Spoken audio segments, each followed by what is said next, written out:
keyboard to the boardroom. This is the Business of Esports.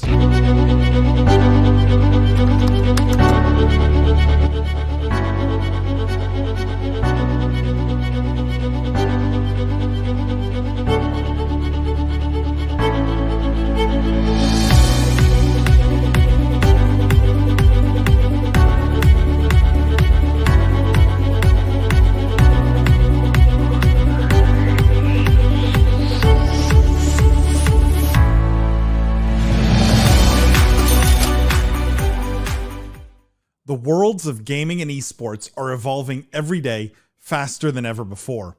With YouGov's living data, you can probe into the real thoughts and behaviors of esports fans and gamers worldwide. If you're a team, a brand, an agency, or a rights holder, you should be talking with YouGov. They're partners with the biggest names in esports and the biggest brands all around the world, driving compelling results every single day. Check out yougov.com/BOE and schedule a call with YouGov today. From the keyboard to the boardroom, this is the Business of Esports weekly news show / post podcast live. I'm joined today by my friends and co-hosts, the Honorable Judge Jimmy Baratta, Jeff the Juice Cohen, Lindsay the Boss Poss. For those of you who are new here, welcome. Welcome to the official podcast of esports. What we do is we cover the most pressing gaming and esports news and topics of the week, but we look at all of it through a business and C-suite lens. We dissect, we analyze the business implications of everything happening in this industry. And best of all, with the live show, we get to do it live with you guys. You get to participate, get in our faces, ask us questions, challenge us. We encourage it. I know so many of you lurk. We really appreciate you guys being here. No pressure, but it's a safe space, and it's so much more fun when everyone gets involved. How is everyone doing this week? Lindsay, start with you. I'm doing great. I lost my voice at the Esports Insider Conference. It's been so fun. I was there all day, so I have a nice, huge bowl of Chipotle sitting in front of me for the stream tonight. It's been good, though. You're on fire, Lindsay. You know, coming in, no voice, eating Chipotle. I'm breaking barriers, Jeff. That's what I do.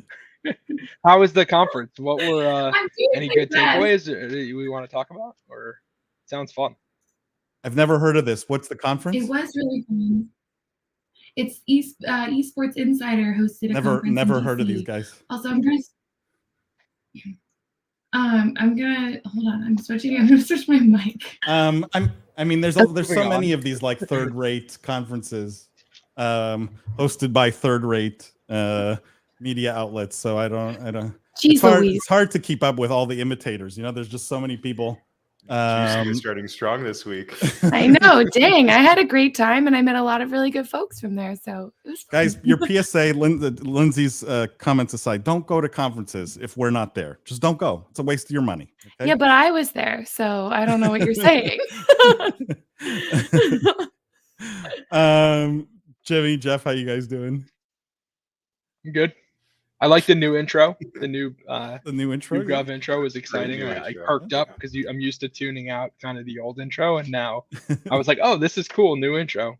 And it is true about YouGov. We love them and their data.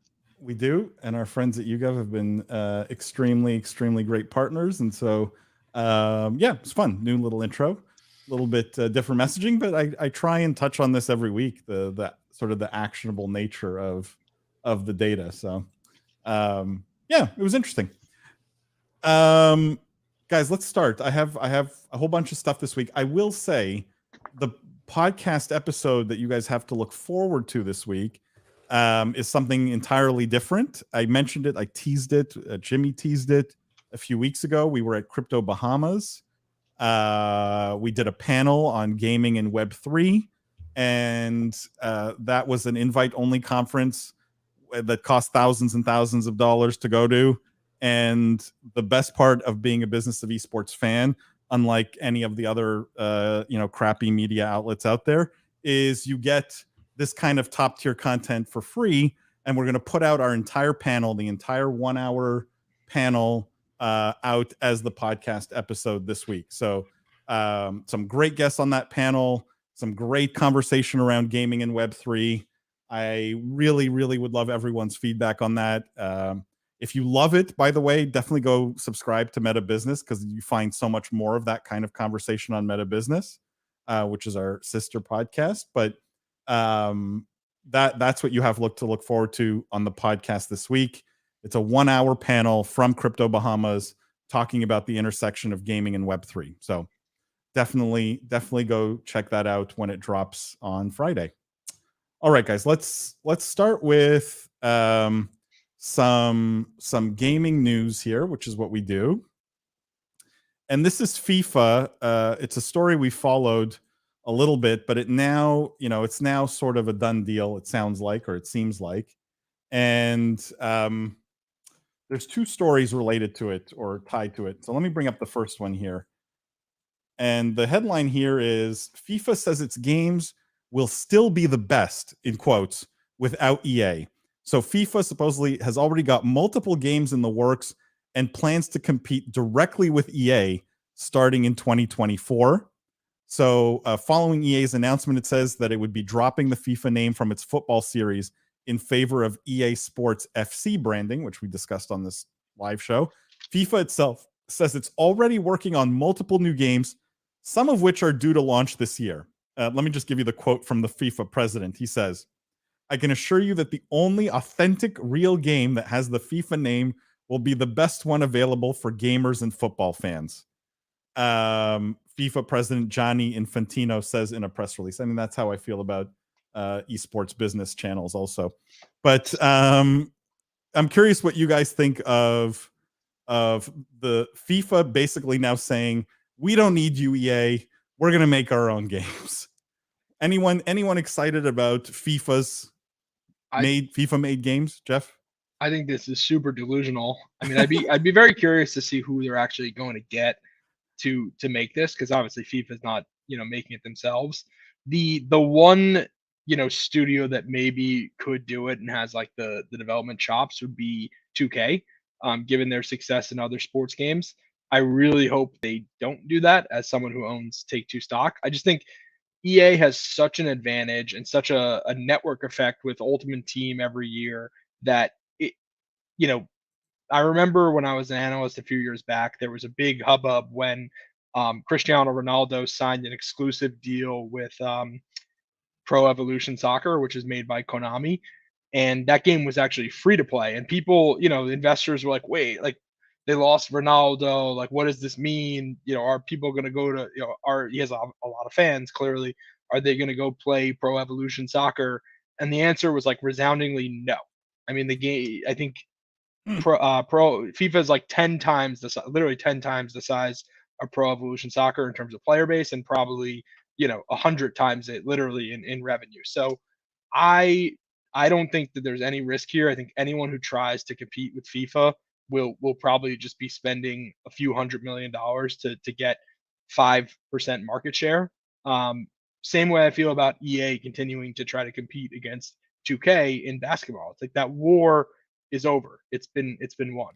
So are you saying that EA's game, the EA Sports FC, regardless of how good the game is going to struggle to compete against FIFA's? No, the exact, sorry, maybe I misspoke. The exact opposite. Okay, EA's so you think game without FIFA, the FIFA license means almost nothing. Because I think this is what people get confused about, is like when you're talking about losing the FIFA license, all that means is the name on the front of the box. They'll still have all the players' names. They'll still have all the teams. They will lose the World Cup mode, which is notable, but they will have it for this World Cup. And my guess is by the next World Cup, FIFA will come slinking back to EA and will take a lower licensing deal. So you think there's no chance FIFA puts out a great game? Zero. Does anyone disagree? Jimmy, Lindsay, anyone in chat? They certainly have the resources to put out a great game, i.e. the money. Whether they choose the right players and the right studio to do so remains another question. And I find it extremely hard to believe that they have something that's going to be ready to go within this year, and that they saw this coming, and that there's some grand plan to release an awesome game. Go ahead, Jimmy. we talk about it with blockchain gaming, and we talk about it with every gaming studio and acquisition. Making a game is the hard part. The licensing, the naming, I feel like that should be the easy part here. So when I saw the fight and the split, I just didn't really know what FIFA had to offer. I think the World Cup mode is super compelling, and that's a great argument, Jeff, because I'm not a big FIFA fan, but I'm a big NBA 2K fan, and I get that much more into it during playoffs because they have playoff modes and you can play the matchups. I think that's even more involved with soccer and tournaments and events like that. But I would, if you've played this game every year, if you've purchased it every year for 5, 10+ years, as a lot of these diehard fans do, I think you'd probably stick with the game mechanics and the menus and the stuff that you know and love before you jump ship. Having said that, I do think it's smart of FIFA to try and branch out. I remember when NBA Live was a thing that was competitive and good for 2K, and I thought it made both franchises better, but there was a clear winner and a clear loser. So I don't know how long FIFA could really keep up with EA and how much they're going to get right the first try without them. Is no one surprised that they said the game's going to be ready next year? Does anyone like tinfoil hat say maybe FIFA was planning this all along and they had a game in development? Let me just think about that and let me catch up on these. Wani says, sorry, I'm late to the party. Wani, welcome. Always welcome, regardless of the time. Hello, Lindsay. Wani says, Lindsay's mukbang is the best. That's it. It's the bonus included with this episode. Antonio says, not having the FIFA brand won't affect EA. EA is the standard in sports games, in my opinion. I mean, it's an interesting conversation, right? Because where's the loyalty? Is it the loyalty to the game or to the brand? And, I don't know if EA's games are so good that people are like just deadly loyal to it. Or if they just want to play something that has the players that they like in it. Chris says PES/Winning 11 was always the better game engine, but never won without the FIFA licensing. Next, you're going to say 100 Thieves can make a good video game. Chris, you're giving me the perfect segue to our next topic, so just hang on to that for a second. But Wani says, I agree with Christopher. I mean, what chat's saying here is what I'm hearing is, although Antonio disagrees, but at least Chris and Wani think that this game, like the FIFA branding, is what's more important. And so if we look at sales data 2 years from now, the FIFA game should outsell the EA soccer game. Does anyone think that may happen? Yes, if they put out a half decent game, I think the branding is incredibly important. I think it completely hinges on their game development and who they choose, and I don't necessarily have faith that they're going to make the right decision in that regard. So one thing I'm interested to understand a little bit more is FIFA's like other licensing strategy, because isn't FIFA just the international competition? So like, will this game not have, because one of the things that EA has always stressed, their FIFA licensing, they have like 350 licenses. So they license the Premier League, they license, Man U, Man City, they license La Liga, they license, all these different leagues. Like FIFA, will they just have a World Cup mode, which in and of itself could have value? People really do like playing with Spain, Portugal, and all these teams, but like, will they even, will now players go to them and try to get their own deal? Like if I'm Cristiano Ronaldo, do I go and say, well, you can't put me in that game unless you give me a cut? So like, I think they're going to find they have a much bigger challenge on their hands, in addition to just actually building the game, which, keep in mind, EA has been doing for 30 years and it's probably spent a cumulative, $10 billion developing over the period of 20 years.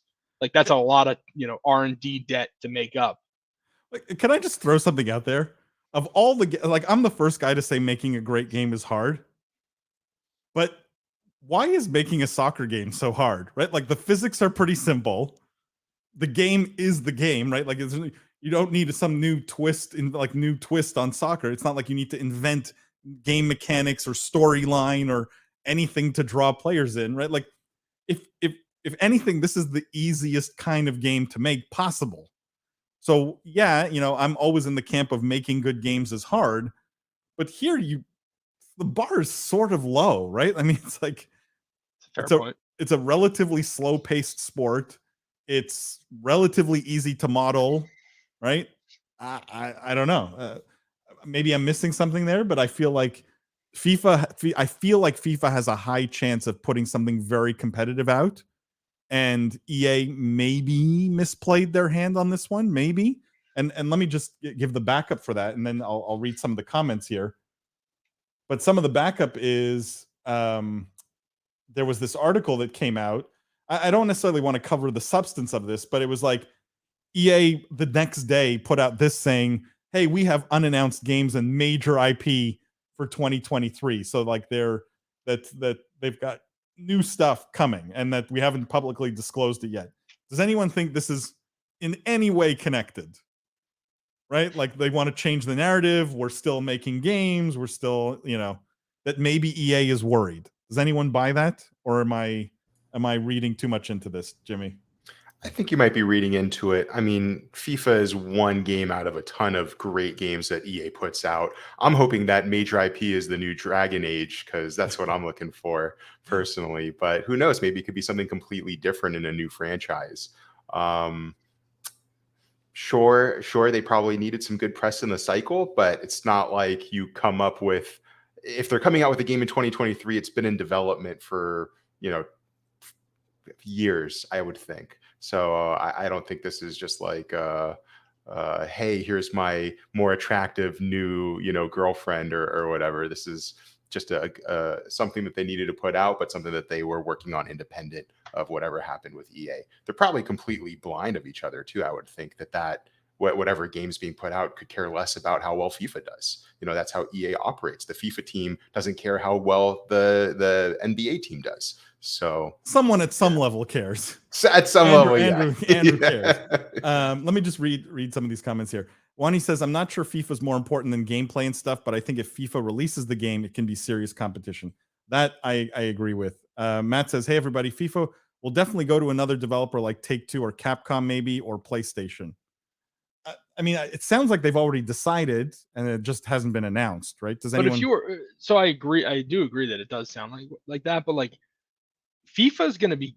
It's a risky move for FIFA, right? Because are we really sure that there's a developer out there that's going to say, hey, you know what I really want to do? Spend $300 million to go after literally the most probably rock solid franchise in all of gaming. Like, why would someone do that? And if you're FIFA, you're giving up, you're probably gonna have to chip in for development costs, and you're giving up what was, I mean, they were literally getting paid like $150 million a year by EA of like pure profit. Like it just doesn't, I don't, this seems like what's cool about this is that someone's going to be right and someone's going to be wrong. Either EA is going to lose their golden goose and it's going to be like a massive blunder by Andrew Wilson, like 100% fireable offense if they lose, the luster of this franchise, or FIFA made a horrible decision and is going to come slinking back to EA into like the next World Cup cycle, which is what I think will happen. And EA will probably tell them, yeah, we'll take the license back, but like we're going to pay you like 20% of what we were paying you previously. So like someone is completely right and someone's completely wrong here.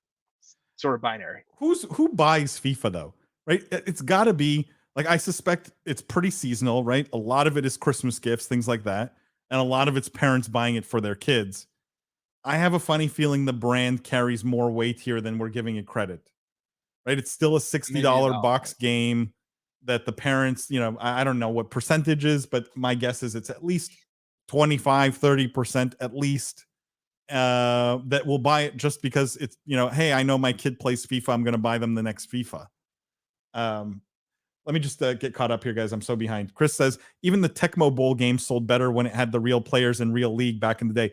And Chris, I think your point's the right one here. If EA can't get the player names somehow or the teams, I mean, no one's going to play that game. No one, right? Like, you're just not going to. That's why people play the game, I think. Wen Geely says, they lost so much IP in sports game mechanics. It's the long history.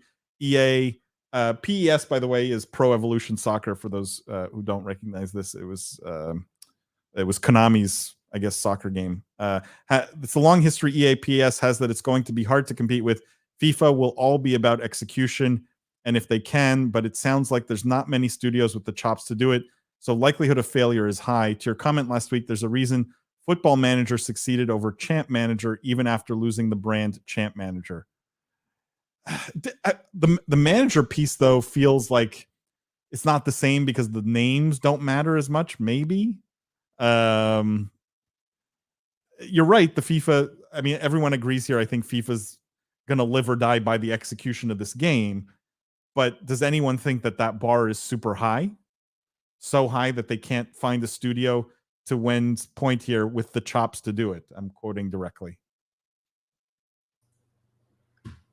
There's a lot of studios. Probably a lot of studios. Again, they're going to put out a decent game. It's just mechanically, it's not going to feel like what this loyal fan base is used to in terms of how responsive the players are, how the physics of the game are with the slide tackling and the ball trajectory. It's going to feel like a different game. Some people are going to love it. Some people are going to want to play the mechanics that they're familiar with. It's a similar argument whenever Madden or any of these games update their engines, right? And a lot of people hate it, but they don't have any other option. The only difference is now there's going to be a competitor and they'll be able to choose. And like Jeff said, some of us here are going to be wrong. Some of us are going to be right. And, I don't know if there's a way to predict it, honestly. Look, I can't speak to FIFA, but I did play a lot of the NHL games.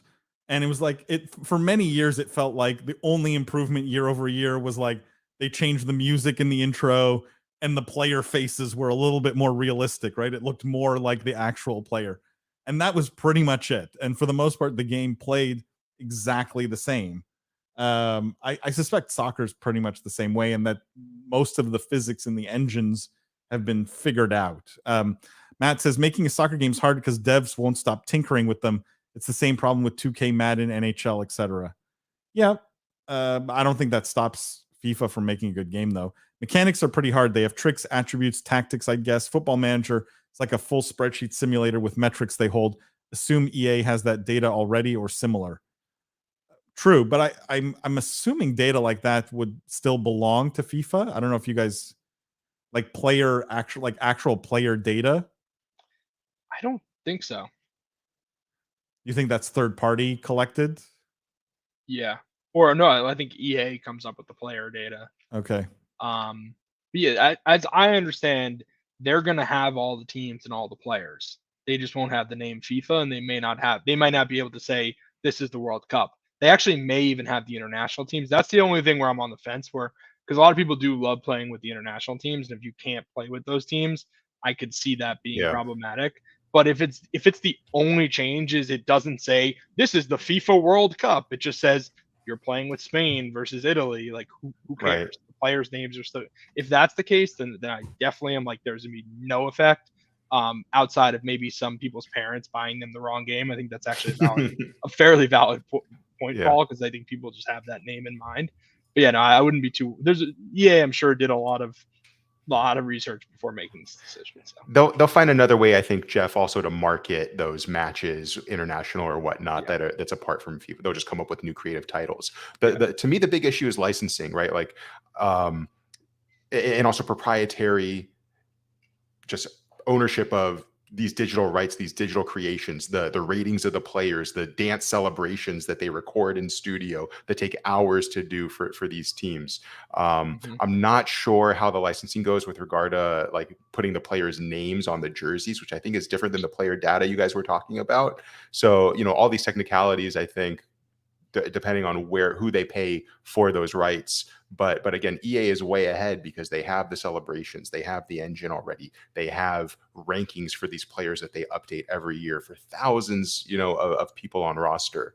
Not to say it can't be done, but it's a very large effort, especially if you're talking to a new studio to create a new game and that has to do it from scratch. Let me just get caught up here, guys. Han says Konami would be a decent substitute. Yeah, I mean, people have mentioned PES here like multiple times. Konami could definitely do it and has the chops to do it. They have the experience, assuming the people who develop PES are still around. Antonio says I'd be interested in what Konami could do. Everyone, I think Konami is maybe one of the more obvious ones. Adam says hello, everyone joining late, but happy to be here. Adam, welcome. Chris says tinfoil hat. There you go, tinfoil hat for Chris. FIFA's making a mobile game for that international audience We don't even care about soccer. I mean, that is an interesting one. Who thinks this This may is be great. mobile only? Lindsay.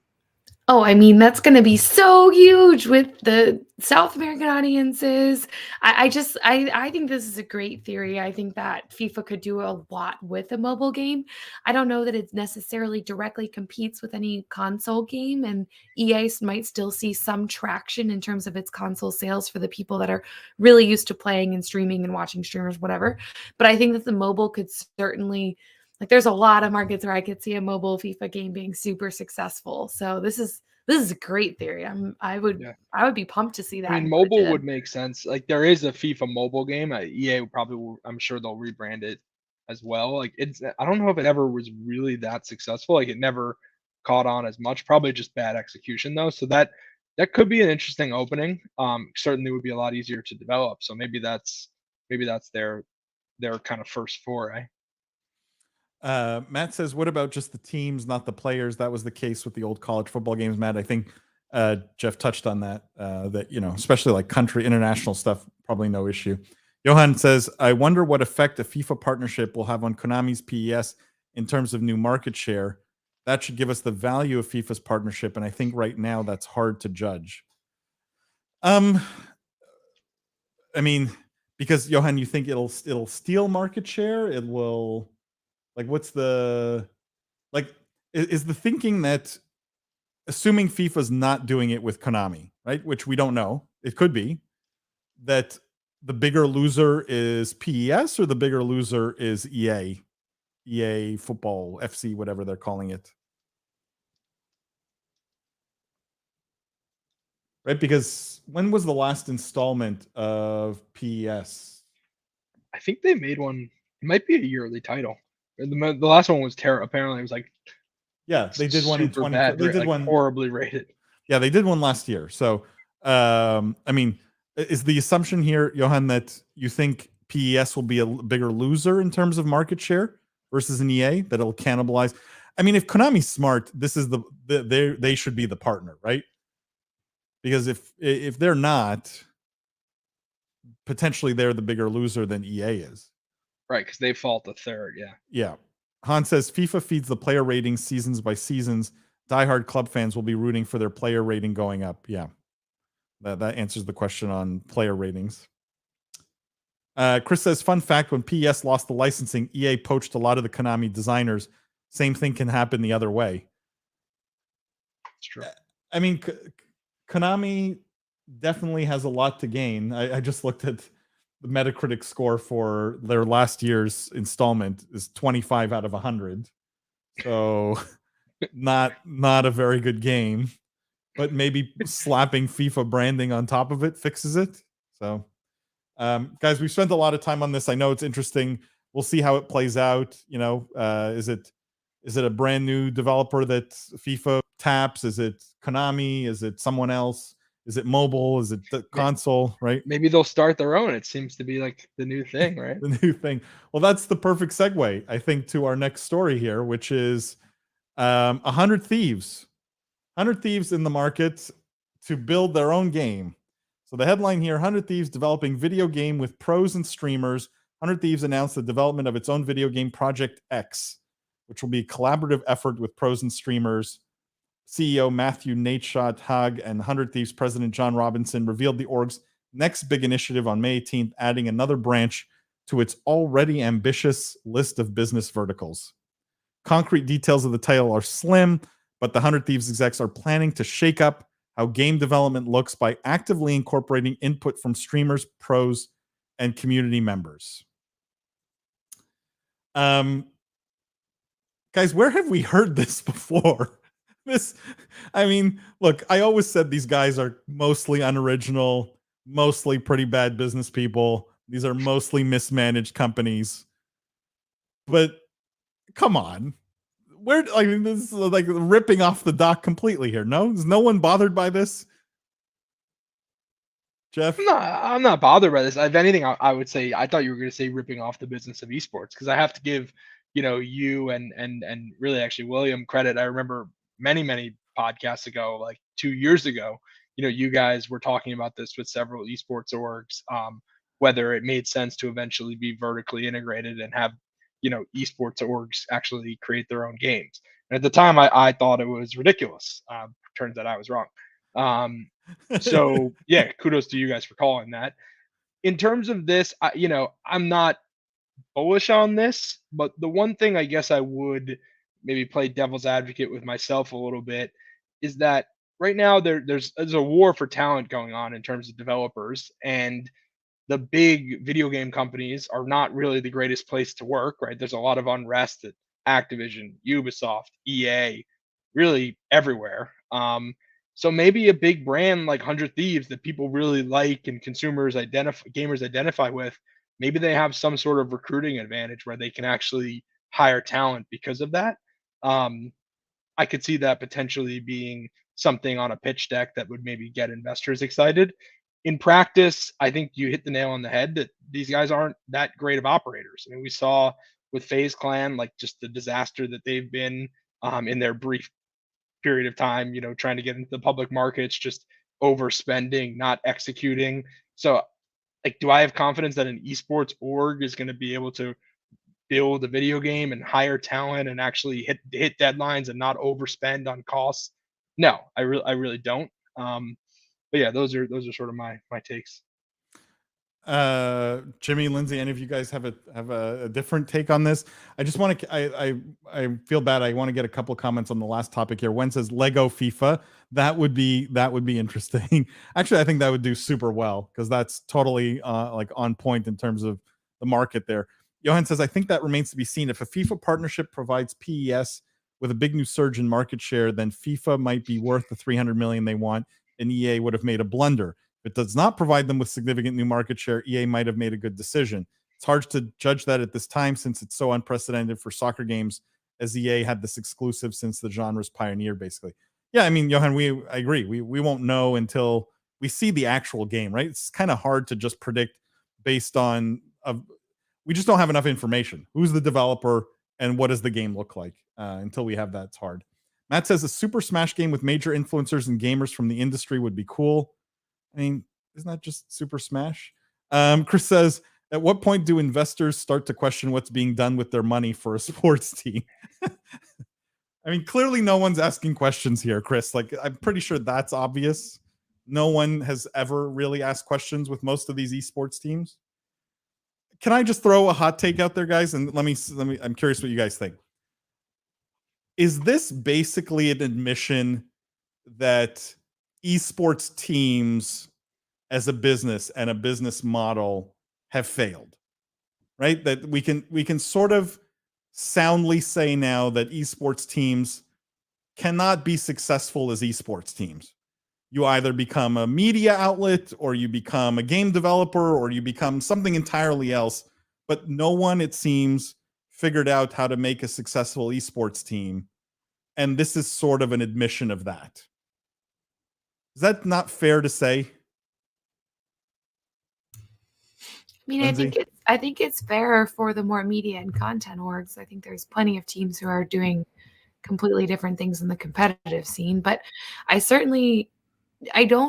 been thinking about this all day, or I guess since it got announced, and yeah, I don't know. It's so hard with 100 Thieves because I just don't see the vision for the ones that are more content focused, where they don't turn into just a purely media organization. I don't see how they can keep the competitive gaming persona easily. When I started thinking about this, I started thinking like, oh, well, maybe they'll develop a mobile game and that'll be super engaging for the community. And they're kind of a hyper casual org. They can reach a hyper casual audience with a mobile game. Maybe that would be good. But then it's like, but what's the return on value for all of that? And at what point are you just then a mobile game company? I don't know. I think that there's definitely something to be said for orgs that are actually out there competing and winning prize funds and being able to monetize in that way and being successful that way. But I struggle a lot with the FaZe Clans and the 100 Thieves who keep getting investment for a product that I think I just probably don't believe in as much. And I don't understand where it's going. Well, I don't think they know who they are, right? That's part of the problem. I don't think any of these orgs really know who they are anymore. And it's always this moving target where we're content, we're hoodies, we're games, what are we? Like we don't know. Let's just try everything until the money runs out is what is like the management style here. Wen says, wouldn't it be easier for teams just to go partner with the game in final stages of development, e.g. like Mr. Beast Burger? If the main goal is to leverage their brand to increase sales, a bit like influencers shilling crypto games and coins, feels capital intensive to make your own game. Like how many games succeed? When to me, that's comment of the day. This is spot on in my mind, right? Like, why make your own game? I don't get it. When you could capture 90% of the value by partnering with a game developer. This is exactly what Gen G just did, and they've been reaping a lot of benefits as a result. They partnered with a developer on the launch of a game and got their folks behind it, got their streamers behind it, helped with the whole launch, and it was really well done and it was really smart. So there are teams out there that are doing things in the game development space that I think are successful. Obviously, it remains to be seen exactly what Project X is and what 100 Thieves is going to do. I don't necessarily have a lot of faith, but I am also prepared to be wrong on that if they blow it out of the water and admit that. I totally agree. I mean, these guys haven't proven that they can execute on a level that I think would be required to create an entirely different business model. And I also, it almost, I don't want to say it offends me, but I think what they are innately doing is saying almost that marketing is more important than actually building a great game and building a great game engine and building server, like stuff that they've never had to do, right? They have no, and I don't know what kind of game they're going to build, but they have no, server architecture, people on staff probably know how to balance a game, like no character design. Like they need to bring all of that in house. The only thing they have is distribution. So maybe like they have a little bit of better, they may be able to boost distribution a little bit. Like if they took a normal game and they got behind it, like Lindsay just said, they may help. But distribution that's the most anyone important. Can buy. Just to be clear. Yes, exactly. Anyone could go to the, someone else like FaZe and say, hey, and like we're going to pay you $50 million to only stream our game for the next month. And Jeff, building on that, like I've never heard of a game development company come out and say, hey, guys, we failed because, like we couldn't get enough streamers to play our, like, it just like distribution is not why the gaming business model fails, right? It's not like, meaning it's not like, oh my God, we spent so much on distribution for our game, this is why it failed, and therefore we have to bring it in-house, right? Like that said no one ever. And so like I will tell you right now, guys, this will fail miserably, and I'll give you 100 reasons why it will fail. Like we can start with the management, who's, to Jeff's point, has not shown any ability to execute beyond selling hoodies. Let's be honest with ourselves. Two, they're going to spend all this money making a game, and the idea is we're going to push our eyeballs to this game, right? That's our big advantage. But if the game's no good, which there's a high likelihood, none of that matters. And even if the game is good, the current state of gaming is, there's more games than ever coming out than ever. And the shelf life of games is drastically reducing, is decreasing over time, right? People play a game for 3 weeks and then it goes away, and then the next hot thing comes along. So all this investment, so it can be red hot for 3 weeks, and then what? Yeah, that's assuming the game's good. So investing into something with a massively short shelf life, which doesn't make sense to me. There's misalignment there. And then the third thing is just this totally unoriginal, and I said with the doc it was a wrong approach. I'm going to say it with 100 Thieves, it's a wrong approach. You don't build great art, which is what games are, via consensus, via like a committee. You don't get 12,000 opinions and then make decisions based on 12,000 opinions. That's not how great art is made, and it's never been made that way. And I mean, the fact that they're just knocking off the doc shows how unoriginal and lame these guys are, truly. Jimmy? No, I mean, I think you guys are right. I just, the one thing I'll probably add or put out there is they can put out a mediocre game and still succeed in this, and then just keep cycling through mediocre games that they make popular that they, again, it's not about having a successful franchise, a successful IP to them. It's about sales, like in turning over hoodies or whatever else they're trying to sell us on. So I agree that it's going to be a shitty game. I agree that they haven't proven that they can execute beyond hoodies and content. I agree that orgs clearly are struggling if they have to figure out these new non-traditional revenue streams and big swings like this, and that this is a ripoff of what Doc's doing.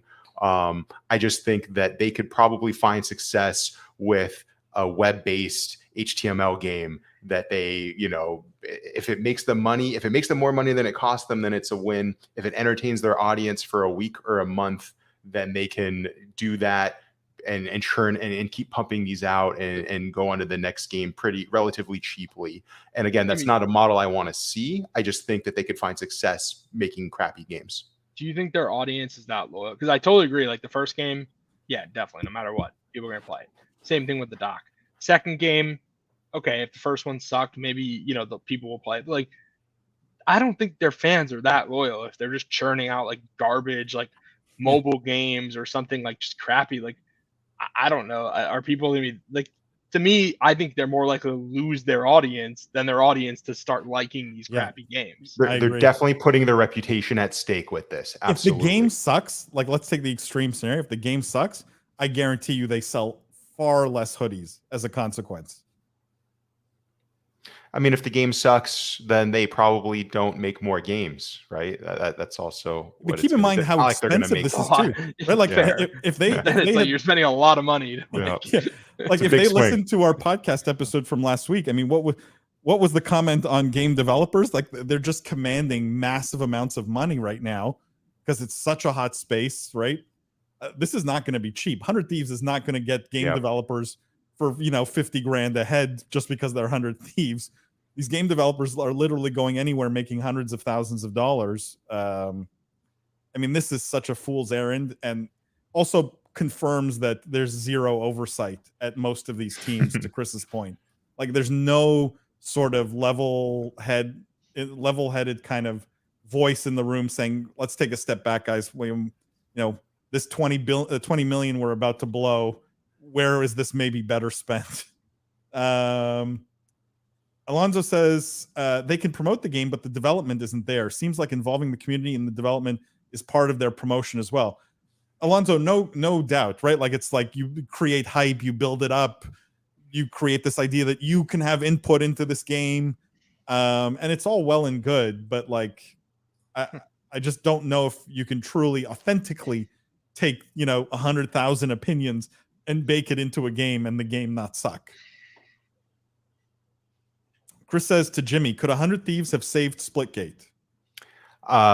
Chris, Paul, and I have seen what Splitgate is going to look like, and I don't think it needs saving. So I would say put on your boots and get ready. It looks like a lot of fun.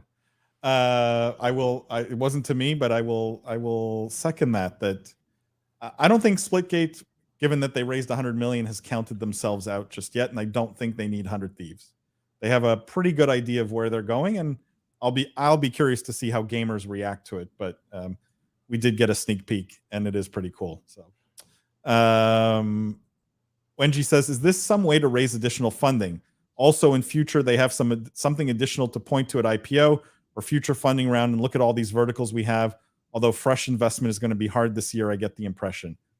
I think fresh investment this year probably won't, like in game developers, won't slow down this year, despite the general market slowdown, that most of the VCs are still flush with cash. So does anyone think that this is a ploy to raise more money? I think it's an interesting point, actually. And you know what I'm thinking? I was thinking of the FaZe Clan SPAC deck. I mean, they were pointing to M&A, other potential opportunities. What was the thing on there, Jeff? There was one thing on there. Now I forget. Like future potential opportunity. M&A was like 50% of their future growth, which is just ridiculous. But so that would have made sense in the context of, hey, just throw that in there. And I think if it was 6 months ago, but now the market's kind of changed a bit with these SPACs. But you could have easily been like, well, look, we're gonna do $1 billion in revenue in game sales in 3 years, and investors would be like, oh, okay, sounds great. Now I don't think you're gonna that exists anymore. But I think it's a really good point by Wenji that it could be part of a pitch that this is the future for them. Does anyone think that the game may be a blockchain game at some point, or evolve into that if that's not the thinking already, or we're going to see 100 Thieves token of some sort? Like, does anyone think they really go down hardcore that path, Lindsay? There might be I could see there being some kind of tie-in. This is one of the, I mean, I think all of us actually really liked the NFT that they did, if I remember properly, which is kind of, that was, I guess, a curveball given our usual kind of thoughts surrounding 100 Thieves. But I thought it was actually a super cool NFT, and it was super cool that they gave it away for free. And I don't know how successful it was for fan engagement, but it was certainly forward thinking and a pretty good activation as far as teams and these kind of more casual orgs are concerned.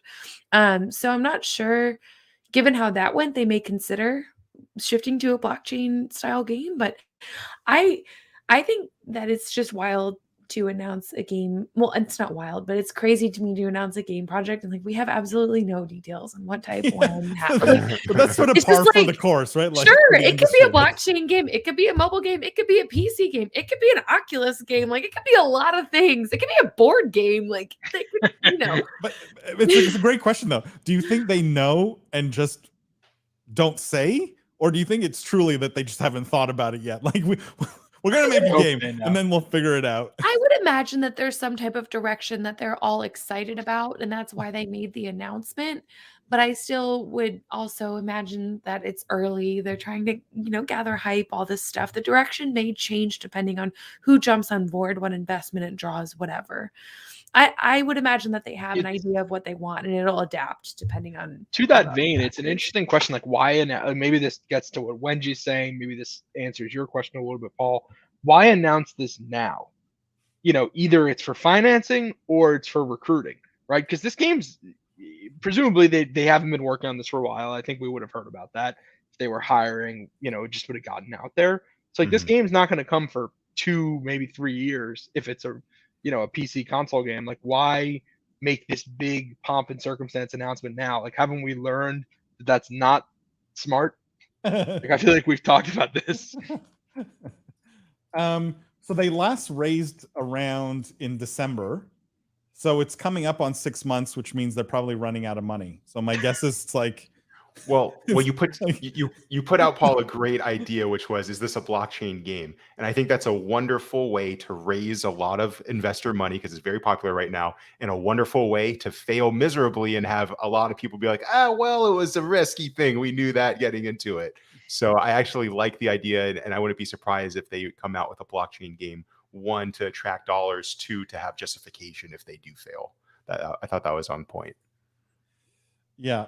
I wonder if Andreessen, we talked on the Meta Business podcast coming out next week about Andreessen and their new game fund. So that'll be interesting to see if they're in the next 100 Thieves round as a consequence.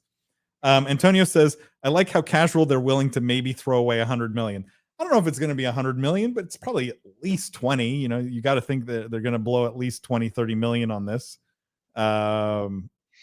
Maybe 100 if they're trying to make like AAA level game, but I suspect this is not, the target's not AAA quality game.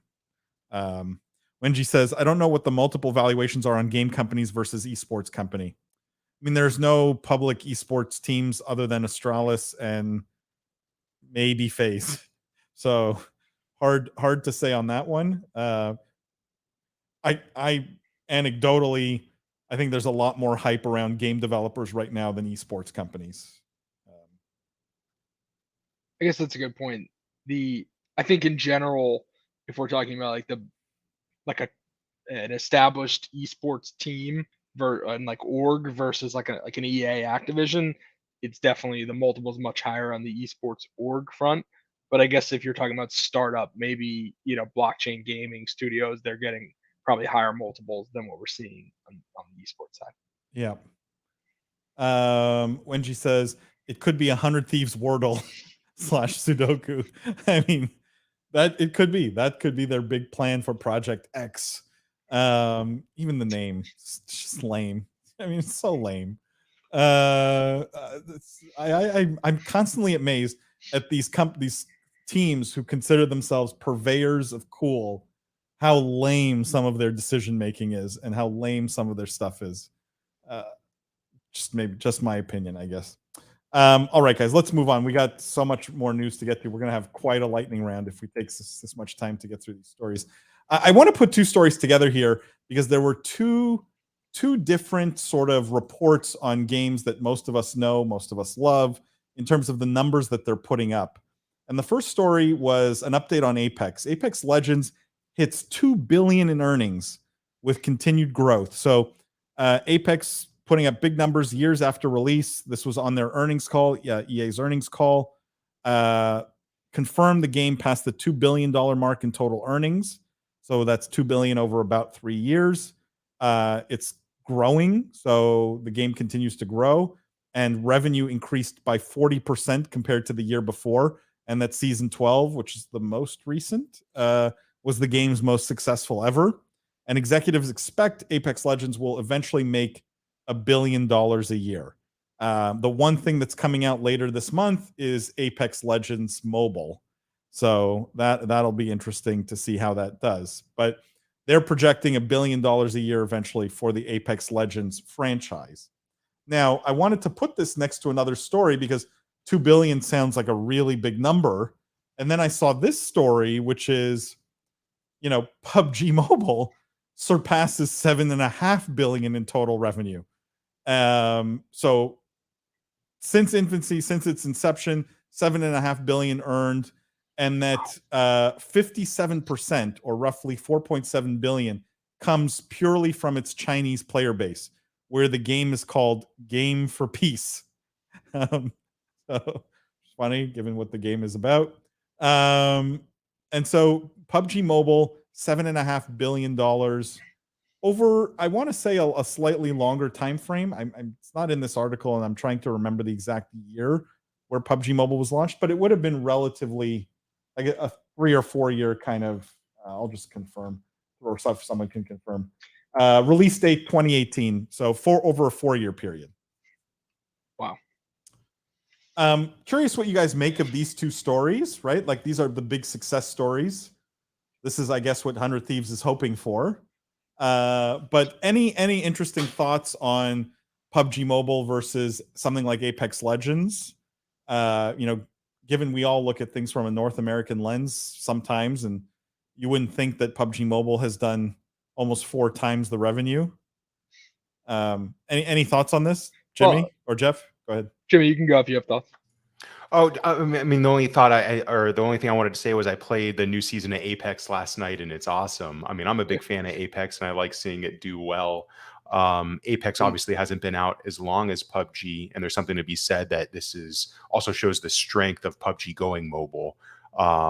But to your point, Paul, or rather to that statistic on the Chinese contribution to PUBG success, how much I would love to have seen how hurt that was over the last 6 or so months when all these crackdowns in China started happening, because that's a huge chunk of what PUBG is probably relying on, and something that they probably didn't see. So that also is actually an impressive number then, considering it was probably a lot less recently, right, in recent times. But Jeff, that was really those are sort of in line with what I had to say. I'm curious, Jimmy, if you will try the Apex Mobile now that it's out, or have you tried it? Haven't tried it yet. For first-person shooters, I don't like it on mobile as much. I like mobile for, like I play Clash Royale every single day. But for FPS games, I don't play with the controller. Even I'm on mouse and keyboard on that, so I don't know if I will play that. Does anyone think Apex will catch up to sort of will Apex Legends Mobile allow Apex to catch up to PUBG as a franchise in terms of total earnings? Lindsay? I don't necessarily think it will, but I have been impressed with Apex's staying power, and every season has been really popular, and they've really captured a strong market here. And I mean, 2 billion is nothing to really sneeze at for a especially a first-person shooter when the market can tend to be really crowded for them. And and get replacements really quickly. Apex still seems to have a really crazy staying power in North America. I am curious to see if they can capture that on mobile. My suspicion is that they kind of won't, because like we've pointed out, a lot of these markets are international markets that are already dominated by PUBG. And I'm just not so sure that the first person shooter mobile market, or the shooter mobile market in North America, where Apex is primarily centered right now, is that good. I don't know that they have the mobile power to unseat the other regions, but I'm definitely thoroughly impressed with the staying power that Apex has had, and it's amidst all of the Call of Duty sucks and games being released and all of that. It's like, even with new releases, people will play for a month and then go right back to Apex. So whatever they are doing, it's working really well. I don't necessarily think that will translate into mobile, but why not try it? They have a good thing going. Wenji says, Apex is the only game I still play regularly. It's just slick. Other friends have come back recently too, anecdotally. Love the game. I wanted, like, I wish there was some learning to tease from this, right? Is it that starting with PC first is still the path? Like, because keep in mind, both these games started on PC first. PUBG was on PC first, Apex on PC first, and then you figure out, once you hit success, then you use mobile as sort of the cash in kind of mechanism. Does anyone think that this is a model we may see more of, that, or is this a dying breed? Is this, like, any learnings from these two, or anything you like from one versus the other? I think it makes sense. You build a franchise with kind of your hardest core players on like the most like high impact device, and then you sort of broaden the funnel once people know the brand, and you expose it to more people, particularly in other regions. So I think that sort of makes sense. It'll be interesting to see, like, for a while mobile shooters didn't work, and then you started to have some that did well, like Free Fire and PUBG Mobile, and it was kind of like, the question I think a lot of people had was like, okay, were those sort of unicorns, and maybe they were only popular in regions where there isn't people really don't have PCs or consoles, and like, will those people transition at some point? I think we had this debate many times. Will those people transition to PC console at some point? And then you had, like, Call of Duty Mobile came out and did pretty well in the West and has kind of had staying power. And now we're kind of seeing this next generation. I think we have Rainbow Six Siege coming out on mobile, Battlefield eventually coming out on mobile, obviously Apex. So, like, it'll be interesting to see whether those early ones kind of just like saturated the market, or if this is the pattern that you just said, where it's, you take these massive franchises and bring them to mobile. I don't know if I have a take on it yet, but that's kind of what we're seeing. I think the PC players do have a halo effect. I think the rest of the player base looks and says, I want to be that someday, and being able to play on your phone feels like you're a part of that in a small way, right? Same way not everyone can afford a $20,000 Chanel handbag, but you can go buy a $200 pair of sunglasses, right? And a lot of people can afford that. And so, it's how I look at the interaction between these two, and it's sort of proven out by these two games, which I think is interesting. And remains to be seen how much of an increase Apex Legends Mobile will give to that franchise. But I suspect it should follow about the PUBG kind of curve in the same way. One last question on this. The CFO at EA said $1 billion a year for Apex Legends. How many years do we think these kinds of franchises will last? Do you think any of them will have CSGO, WoW staying power? Is anyone confident that the $1 billion a year is more than just next year? I mean, it's still growing. Like, why? It's a live service, so if anything, the game should get better, right? The more content, the more heroes, as long as it stays balanced. You're updating graphics and stuff. Like, in theory, it should continue to grow. Obviously, nothing grows forever, but like, it will be harder, just like in general theory of network effects and like compounding, almost like compounding a moat. Like, it will be harder for some incumbent to knock off Apex in 2 years or 3 years after more development time, more, iteration and polishing and building the lore, and maybe they'll make a TV series. Like, it should be harder to knock someone off then than it was the first year. So, nothing lasts forever, but I don't know.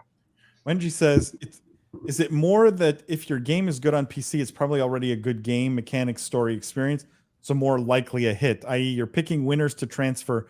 There's a lot of mobile-only games that have done incredibly well, but assume the success rate is low compared to PC ports. It could just be that the denominator in mobile-only games is so high, right? There's just so much that gets put out there, such volume that if we're looking at it as a success rate, as a percentage, that it's low compared to PC ports, Wenji. But your point's a good one. Jimmy, you were going to say something? Oh, I mean, I'm just curious the difference in expense in making a mobile game and a PC game. And then I was also thinking, you know, like when Overwatch was struggling, we saw a lot of players go to Valorant. We saw a lot of players go to CSGO. You know, even when PUBG wasn't at the top anymore and when Fortnite kind of replaced it, I thought PUBG did a great job retaining its loyal followers and still being relevant within its own community. So I think there's something to be said about the type of genre, the type of game that PUBG created. I don't see them going away, but we don't know what that next game out there is because there's only so many hours in the day, and you know people are going to play the next best thing. Even when Warzone was at the top, you know, I didn't see either of these two really struggle. I mean, these are great numbers. You know, they're putting up great numbers, and I think Krafton in particular, right? Like they need PUBG to do well for them to do well. EA doesn't really need, I think, Apex to do well for EA to do as well, like comparatively. But you know, but that doesn't mean that they want to lose all the ground. At $1 billion a year, this is starting to have a pretty major impact Exactly. on the company's bottom line, right? Yeah, so I think they're happy with that. I don't know if they expect that or they're not that or not. I'm sure they, you know, that's always the goal is to succeed and do well. But yeah, it's starting to become significant. So they're going to do what they can and what they need to do to keep it to keep it relevant. And so, you know, as an Apex fan, I hope so. But I think both of these guys have unique games that aren't just your typical FPS, like a typical throwaway FPS. I don't get the same fix or feeling playing other FPSs as I do when I play Apex, which is why I continue to play it versus like we were saying with Overwatch. I think a lot of people found that going to CSGO, going to Valorant. So I think it's also about just what does the game do or what can it continue to do with new seasons, new battle passes, new you know, releases and things of that nature to keep their audience because they've both done a good job, I think, building this loyal following. Guys, I want to move on here. I have one more story before we get to our lightning round. But before I do that, I just want to say a quick word. This live stream, this weekly news show, very generously supported by YouGov. YouGov produces the absolute best data on gamers, esports fans, games all around the world. If you're looking at the esports industry, looking at the gaming industry, trying to reach that gaming audience, you're a brand, you're a team, you're whoever, you're trying to get after gamers, you need data to make really good decisions. YouGov data is absolutely the best. It's actionable. It's what they call living data. So it's changing all the time. It's updating all the time. It allows you to make incredibly, incredibly powerful decisions. We've highlighted it many times on the podcast. I highly recommend going and checking out some of those YouGov Insights segments. There's so much you guys can learn from the data that they produce. Some of those segments are linked from yougov.com/BOE for Business of Esports. I'm putting that link in some of the chats. But definitely, if you haven't already, go, even if you have already, it's being updated pretty consistently. Go check out yougov.com/BOE. Go show YouGov some love. If you want to reach out to them, please feel free to get to them directly or go through any of us. So reach out to myself, to Jimmy, to Jeff, to Lindsay.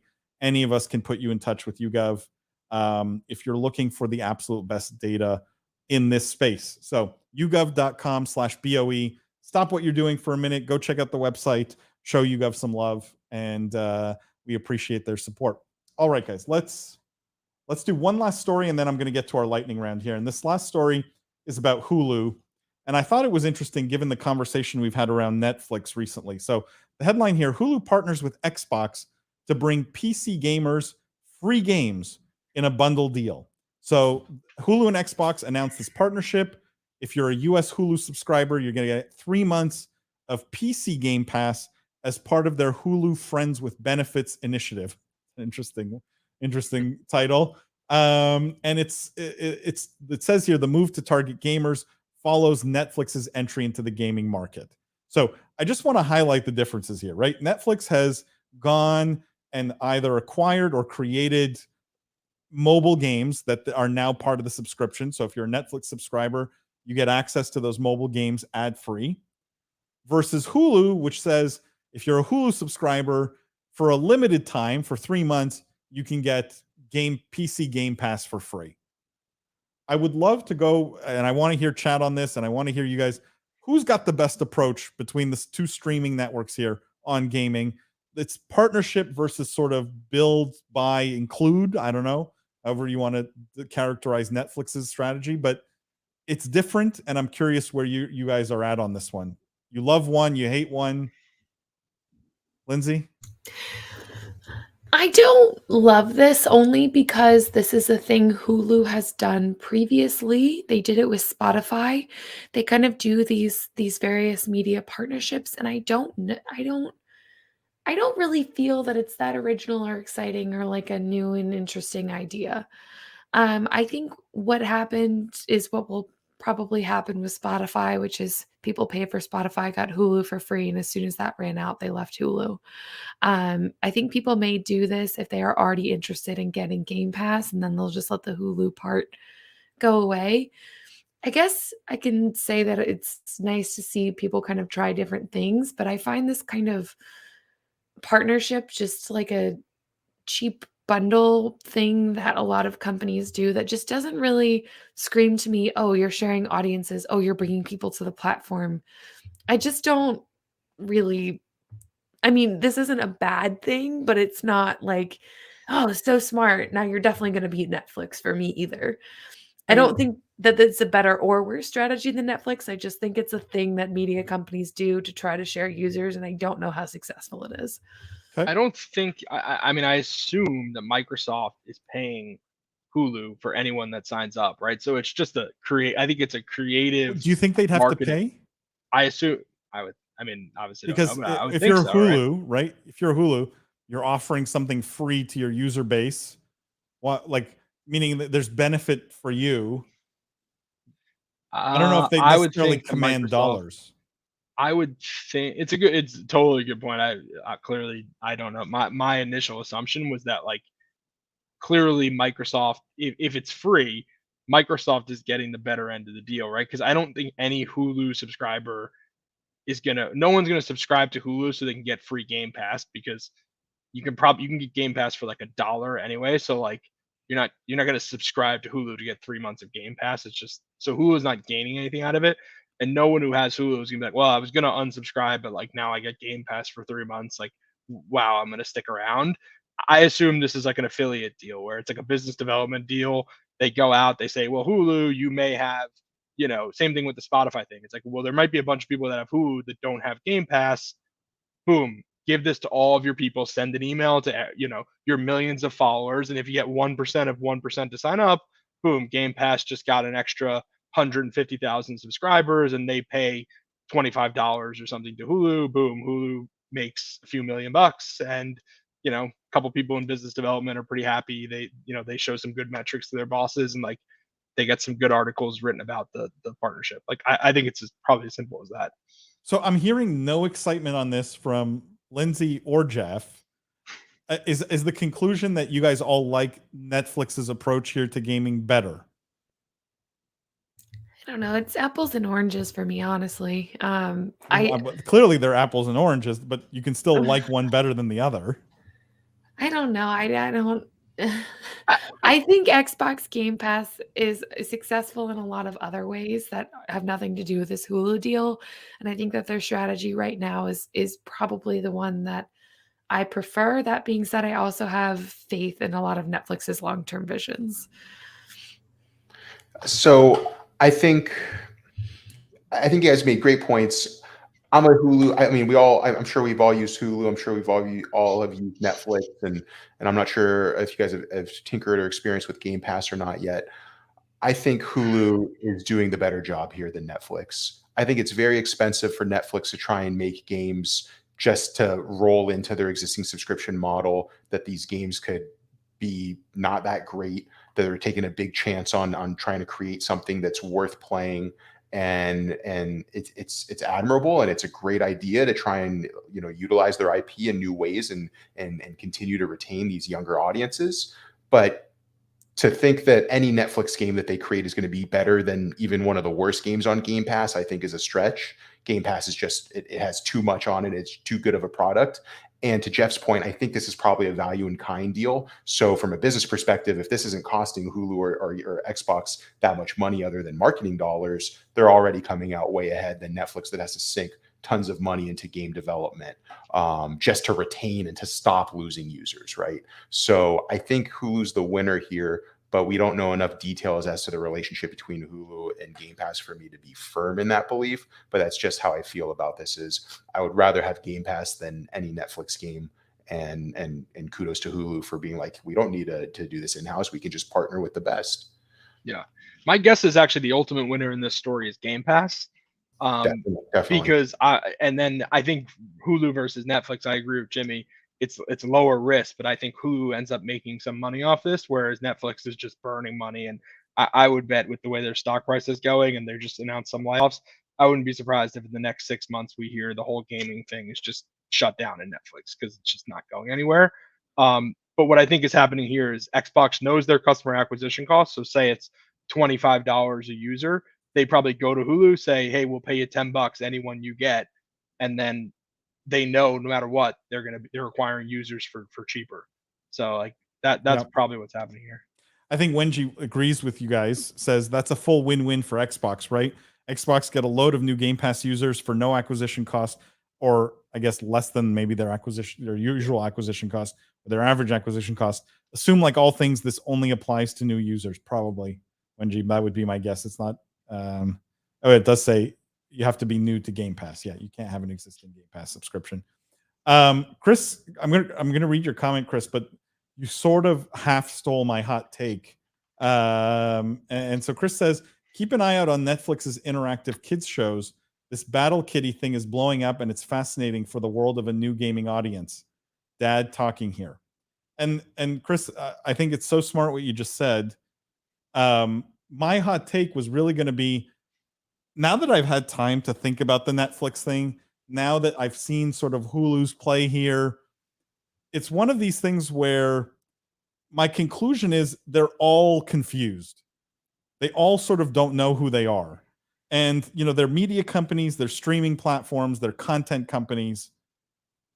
Why do none of them make gaming content, right? Like there's a million opportunities to make or license gaming content, gaming related content, gaming related news, streaming gaming content. Like there's a million verticals they could go into in terms of putting out content for a gaming audience to hook gamers, to keep gamers on their system. That is not just making a mobile game or partnering with Game Pass or doing any of the above, right? Like they could do what they do best, which is content and licensing content, and really think about how to target that gaming audience. You go on both of these platforms today, there's nothing. There's almost nothing. There's the Arcane, there's Witcher, there's, a couple documentaries, and that's it. That's totally it.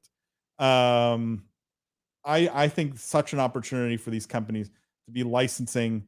I mean, I'm going to use us as the example, but the kind of content we produce, which should be on these platforms, and the kinds of content other people produce in the space, that is totally underserved today. So Chris's comment, sorry, Chris, that I extended sort of your thought here to beyond just sort of gaming shows or interactive kid shows, but totally agree with you that this is something to look out for, and that I'd be betting on the platforms that do that well versus offer free mobile games or do anything else like that. Wenji says, how integrated is Hulu with Disney in the majority ownership? Is this the start of a wider partnership to license their IP to Xbox for games, etc., Disney Plus, etc.? Might be far-fetched. I mean, good tinfoil hat theory, Wenji. I love that. You're really part of this. I think they're pretty integrated from definitely from an ownership standpoint, from a management standpoint. I think these things are still relatively siloed from a day-to-day management. So I don't know how quickly we would see that. Like Hulu and Disney still technically compete. Yeah, But they haven't figured that whole. They do run bundles, right? You can pay for a year subscription with ESPN also. With ESPN also. How hard would it be to throw in Game Pass into the mix there and just do some type of profit share? I like that, Wenji. Wenji, it makes a lot of sense. I think if they were smart, they would be doing this. I think Disney's management is pretty bad right now since Bob Iger left, and they have a whole world of problems in terms of the Disney Plus growth slowing, the whole thing in Florida, whatever you want to call that, the parks still opening up, the cruises, post COVID. So like my guess is their eyes are sort of off the ball on this, but they should be leaning into interactive way more. Yeah, Wenji said since Disney doesn't have their own game studios. I mean, Jeff, I think captured it perfectly there.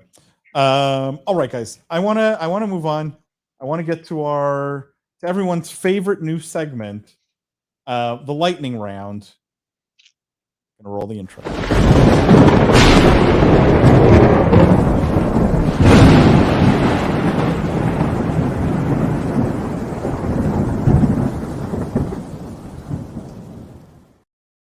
All right, guys, this is the way it's going to work. All right, I'm going to introduce topics rapid fire style, where each person in clockwise, then counterclockwise order is going to have 30 seconds to give their take on the story. When their 30 seconds is up, they will hear this, which means it's time to move to the next person.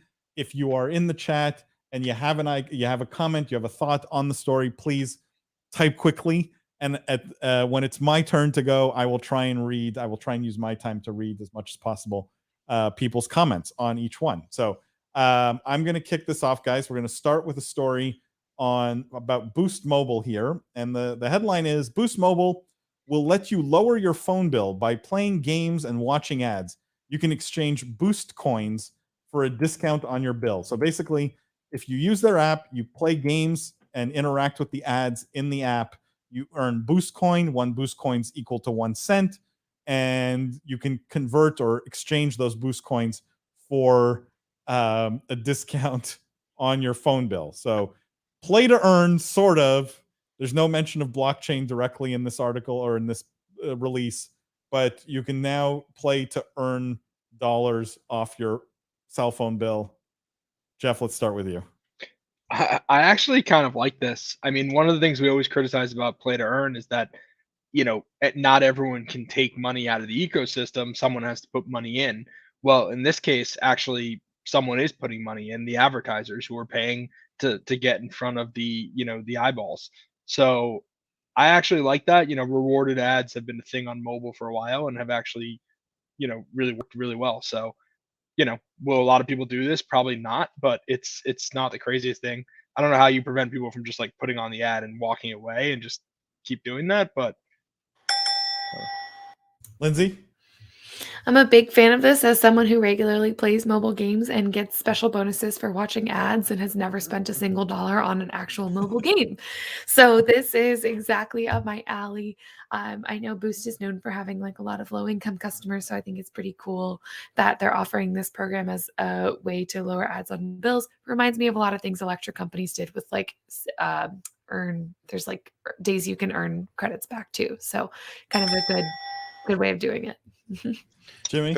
They're making advertising fun. It's awesome. They're making advertising fun. They are. I mean, you're playing but getting pitched to at the same time. I think it's brilliant. I think it'll be wildly successful. And I think you can expect to see this type of interactive ad model take into streaming apps, where before with Hulu, you can choose the left or the right commercial depending on your preference. I think they're going to take it. I think it goes there next, honestly, this technology. But I think I think we're all in agreement that it's pretty great. Olivia says, woohoo, BOE, you guys rock. Olivia, you rock. Thank you for saying that. My very quick take on this. Good product market fit. Boost Mobile, discount carrier, right? Arguably lower income users, saving any kind of money. If there's probably a good time versus dollars equation for that crowd that's on Boost Mobile. So I like this for them. All right, let's move on here. Let's switch to the next story here, guys. Next story is about Saudi Arabia. We have Saudi Arabia in the news.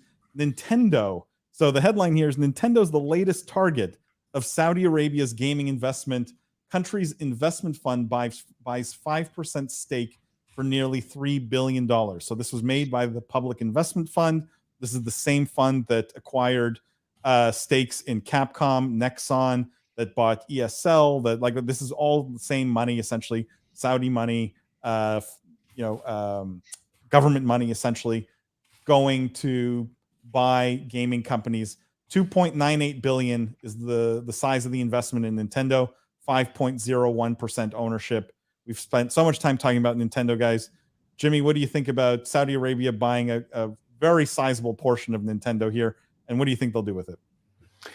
I think what they'll do with it is the harder part to answer. This is awesome. I mean, this region is absolutely killing it in everything that they do. They're not just snatching up companies that make sense and companies that can collaborate or work together, but now they're, I mean, part of one of the biggest and oldest players in all of gaming, history.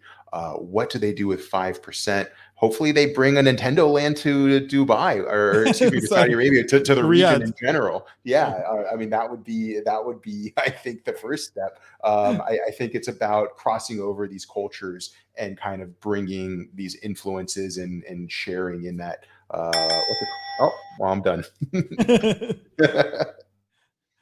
Lindsay? I don't love this. It's okay. It's a solid investment in the space and with the legacy company, which is great. But Nintendo is famously risk averse. The esports scene is famously dry. I don't think you can do or affect much change with 5%. And it just doesn't scream like a lot of the other investments that Saudi Arabia has made has been very visionary, very forward thinking. This will be like a stable long-term kind of investment, but it's not necessarily exciting and in line, I think, with a lot of the other things that they're doing. So it's okay. Jeff? Yeah, I agree with Lindsay. I mean, this is probably purely a financial trade. Given 5%, you're not going to affect change. You really aren't. You have no operational rights at that point. Maybe you get some management meetings and whatnot. But yeah, so purely financial. I'm just waiting for the headline when Saudi Arabia invests in holodeck media. 5% for I don't know, $3 billion. We'll 200 million. Would you do it? Let's get it done now. Olivia says, why would Saudi Esports want anything to do with one of the least esports-driven gaming companies? I mean, one thought is maybe they can muscle some esports out of Nintendo, right? Like they have ESL. Maybe we see more Smash, tournaments in Saudi Arabia. Maybe we see more esports out of Nintendo as a consequence of them having some muscle there and owning ESL at the same time. I will say the reason I really like this is, again, call it product market fit. Saudi Arabia, one of the youngest from a demographics perspective countries in the world, extremely young population. Nintendo's, as we've all said before, sort of the perfect product for that younger demographic. And I think what I'll be interested to see is what do they get out of Nintendo? What do they make Nintendo do? What favors do they get from Nintendo as a consequence of this? So that's what I'm looking out for. Sorry, Olivia, if that answers your question. All right, let's move on here, guys. Let's get to our next story. Oh yeah, this one's a good one. Talking about, we usually do chair reviews. I've got two sort of chair related stories here for the lightning round, much to Jeff's dismay here. But this one, good game. Fairmont Singapore and RAZER introduced luxury gaming suites. 3 of Fairmont Singapore's suites have been revamped into distinctive gaming rooms with equipment and gaming furniture from RAZER. So this is the RAZER Gamer and Streamer Suite that you see if you're watching this. If you're listening to this after the fact, sorry, you need to come to the live stream. But the RAZER Gamer and Streamer Suite, one of 3 gaming experiences curated by Fairmont Singapore and RAZER. You can see this photo. A lot of gaming setups in that room. It's, collaboration between Fairmont and RAZER. And their goal, it says, is to combine the sensational world of gaming with luxury hospitality. It's specifically designed with gamers in mind. There's sandwiches, miniature charcuterie, and cheese plates that guests can feast upon. And the suites can be booked for 2 or 4 hour blocks. And it comes with discounts for overnight stays at the Fairmont, etc. So luxury gaming suites, guys. There's more pictures here. Sort of like your private LAN party, I guess, or private LAN cafe is how I'd best describe this. Jeff, what do you think? So I mean, you brought up the term product market fit on the last one, and I think it has to be talked about here because I just don't see this as a product market fit. I mean, you're talking a luxury suite, very private experience with the LAN center. The typical LAN center customer is, 14 to 24 years old, and like it just isn't their market. Now, maybe in Singapore that is different. That could be me just being culturally unaware, but I just don't see that. I don't see the LAN center market as a luxury market. I see it as like actually as a lower than luxury market. Lindsay? This looks sick, and RAZER's products look super cool. But that being said, I'm actually with Jeff on this one for once in my life now. Yeah, I don't know. This isn't. I don't necessarily. I think Jeff's totally right. Like, I don't know the Singapore market either. This seems to be a lot of spaces really crowded together, so you have to rent in a large party. I think like having some outfitted gamer pods might have actually made a lot more sense here. For people to be able to come in and stay in a luxury place and then game on their own or stream on their own. Having like a bunch of desks crammed together doesn't scream streaming suite to me very well, unless you're doing some type of team thing. So I'm not exactly sure that I get it, but it looks cool. Jimmy, they had you at charcuterie, right? Oh, you stole my line. I think you guys are totally wrong. You can go to like the Hardwood Suites in Vegas, and they have like in hotel basketball courts. I've gone to other suites where they have like a Top Golf within not like the mega ones, but they have those digital golf driving ranges. Hotels are always looking for cool, unique things that aren't just bars and restaurants to attract their guests. And my bachelor party, that was one thing that we looked at for a hotel, was like, what can we do at the hotel that's fun? They had pool ball, or rather pool tables and shuffleball and other kinds of things. So to have a LAN center, I think is awesome. I totally ruined my bachelor party by not going there. Jeff makes a great point that the Fairmont, maybe this does better in like in a Marriott or an Embassy Suites or a different type of hotel. I think if it's at the Fairmont, it's going to be very nice. I'm not concerned with it being crammed. And like Paul said, they have charcuterie. So what more can you ask for? Olivia says it's exactly what you think it would look like at audio listeners. Yeah, it's a good Olivia. Totally agree. It's what you think it would look like. Guys, I mean, what's wrong with going after a different segment of the market? I'm not saying every high-end hotel in the world needs a gaming suite, but I think as an experience, there is a market, I think, for high-end social gaming experiences that is not necessarily filled today. And I mean high-end, like Fairmont level high-end. It's a small market. I think it's a niche market, but there's definitely a market for it. Now, is this the best execution? That I don't know. I'd have to go see it to actually make that determination. All right. Let's second chair story here, guys, or chair-ish story. I'll do them back to back here. ThermalTake's new gaming chair is giving us peak Porsche marketing. The subheadline, seriously, who hurt you? So the companies put out a lot of images around their new gaming chair, and it's designed by it's a collaboration with Studio FA Porsche, which I think is separate from Porsche Design, but I'm not sure. And the project is called Bearing Witness to a New Dawn. And the idea is they're promoting their new gaming chair by exhibiting the work of artists, musicians, and athletes whose master craftsmanship, cross-disciplinary creation, and stable spiritual power echoes the spirit that ThermalTake wants to convey. So again, hard to convey what's in these images, but there's no gaming actually happening in any of them. And the Porsche gaming chair is going to be about $1,300. So in Herman Miller kind of range. It's going to come in multiple colors, 4D armrests, real leather upholstery. You can see the white one here. It is a cool, sleek design, but the ads are weird. Jimmy, your thoughts? I I'm a fan of this. I'll start off by that. I am so sick of the existing chair companies that we know and review just throwing a different logo and a different colorway on their existing chair model. It's boring. It's been done. We get it. This is a unique chair. It looks different. It's completely redesigned. I hope it's comfortable. That's why I can't give it my full support. But as Paul knows, I've been shopping for a Porsche for like 2 months now. So anything that they're doing, I'm clearly a fan of. I'm just happy that it's not a generic Porsche logo on an existing chair brand that we've seen in 50 different colorways. So for that, I'm happy. Lindsay? I think if Mercedes had done it, it would probably be better. No, I'm just kidding. Jeff?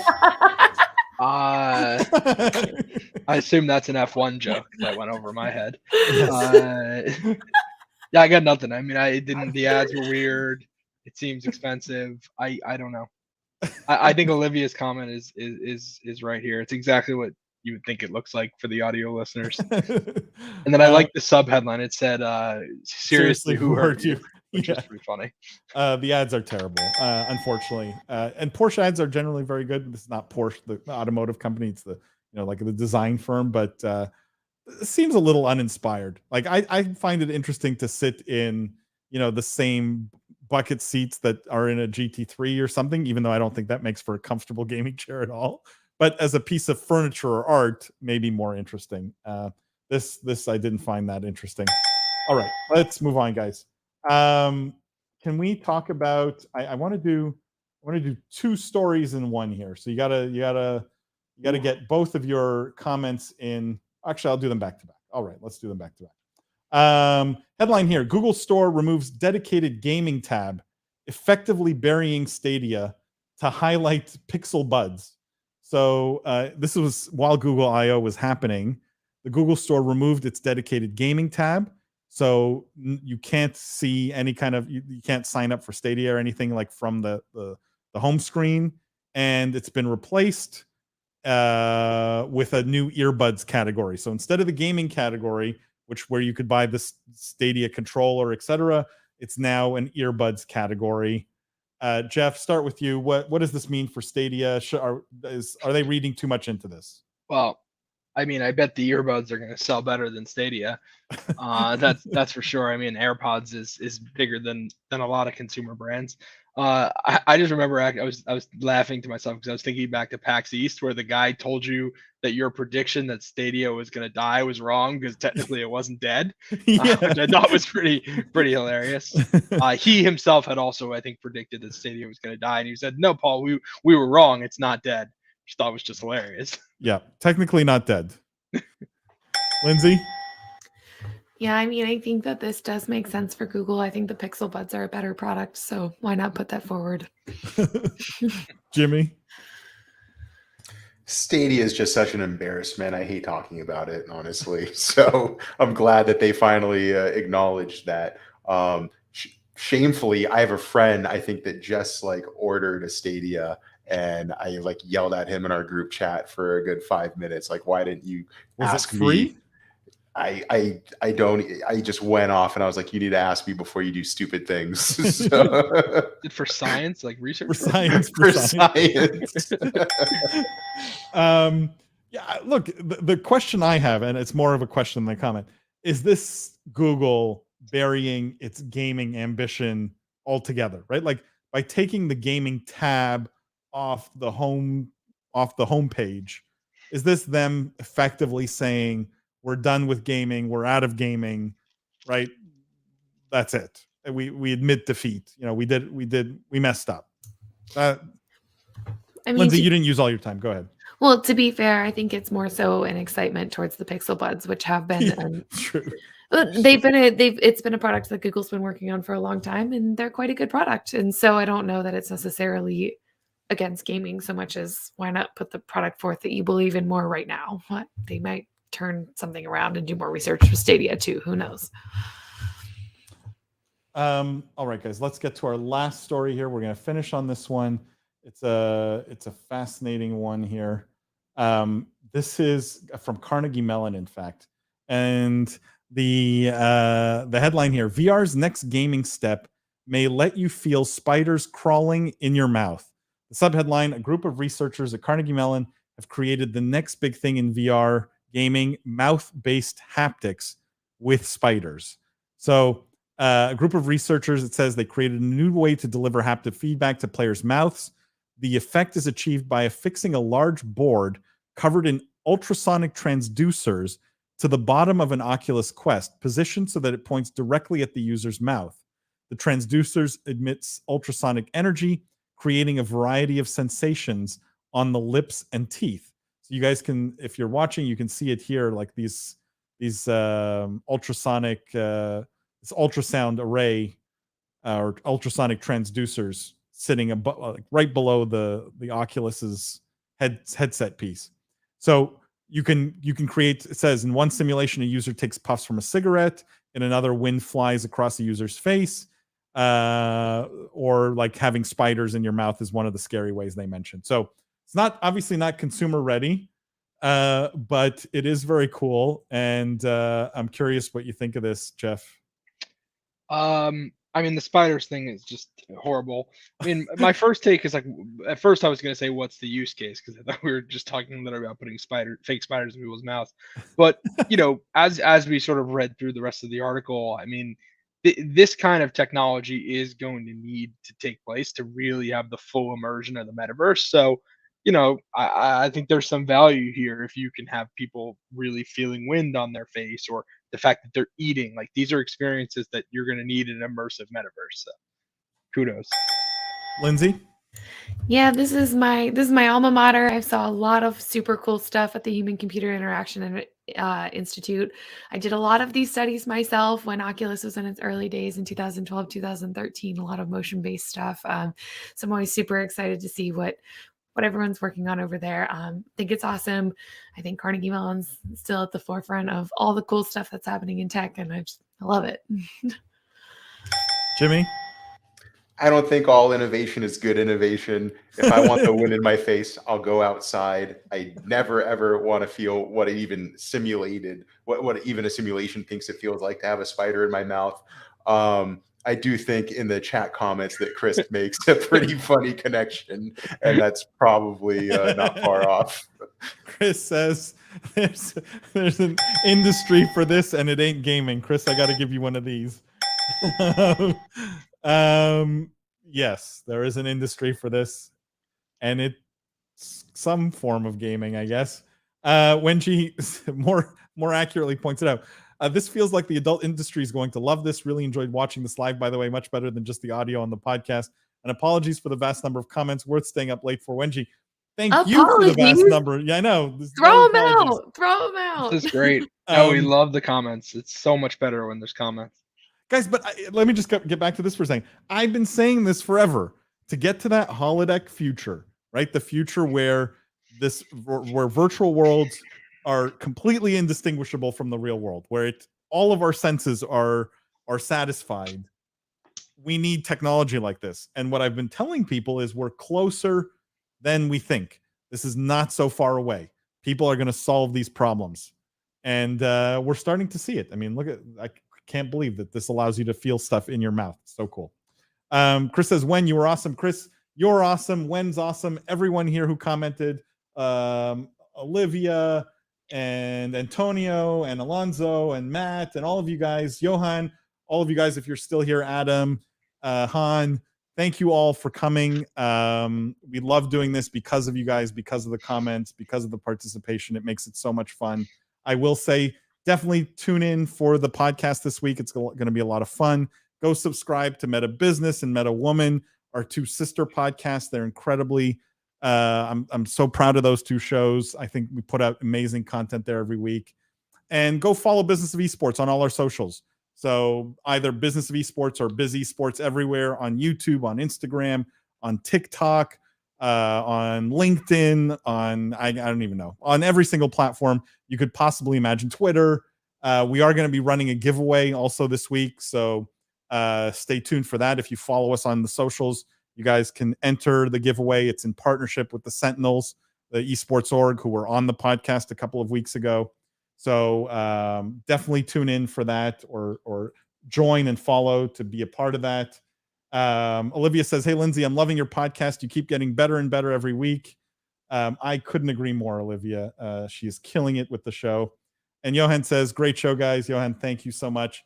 Don't forget, guys, please always remember the most important thing to remember: the future is fun, guys. We'll see you next week.